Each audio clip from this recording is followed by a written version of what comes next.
நீங்கள் மெச்சூர்டாக இருப்பீங்க. ஒரு பெண் குழந்தையை பெற்று வளர்த்து ஆளாக்குனாலே மெச்சூரிட்டி தான். ஒரு தாய்க்கு இருக்கிற அந்த மெச்சூரிட்டி, எந்த குழந்தை எப்படி ஹேண்டில் பண்ணணும், அப்புறம் புருஷனை எப்படி ஹேண்டில் பண்ணணும், மாமியார் மாமனார் நாத்தனார், உங்களை விட சிறப்பாக பிஸ்னஸை யாராலையும் ஹேண்டில் பண்ண முடியாது. அந்த பிஸ்னஸ் எப்படி எடுத்துக்கிறேன்னா பிளானிங். நாளைக்கு காலையில் என்ன வேணுமோ அந்த நைட்டே சேவிங். ஆண்களால் அப்படி பண்ண முடியுமா? யோசிக்க கூட முடியாது. ஒரு ஆணால் நாளைக்கு என்ன பண்ணணும்னு யோசிக்க கூட முடியாது. ஒரு பெண்ணால் முடியும்.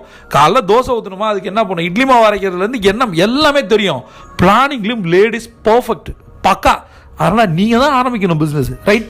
ஃபஸ்ட்டு நான் சொல்கிறேன் பாருங்கள், சென்ஸ். ரெண்டாவது மெச்சூரிட்டி. மூணாவது ரொம்ப ரொம்ப முக்கியம் சைக்காலஜி. இதுலேயுமே லேடிஸை அடிச்சுக்கவே முடியாது. யாரை எப்படி ஹேண்டில் பண்ணலாம், இந்த பையனை எப்படி ஹேண்டில் பண்ணலாம், இந்த பொண்ணை எப்படி ஹேண்டில் பண்ணலாம், ஹஸ்பண்ட் எப்படி, இந்த ஹேண்ட்லிங் பவர் இயற்கையாகவே கடவுள் பெண்களுக்கு மிக அதிகமாக கொடுத்துருக்கு. அதனால் சைக்காலஜியில் நீங்கள் பெரிய ஆள். அப்புறம் நீங்கள் ஆரம்பிக்காமல் யார் பிஸ்னஸ் ஆரம்பிப்பா? இப்போ பிஸ்னஸ் ஆரம்பிக்கணும்னா ஒரு விஷயம் நீங்கள் கற்றுக்கணும், டைம் அண்ட் எஃபோர்ட். எந்த அளவுக்கு டைம் எடுத்து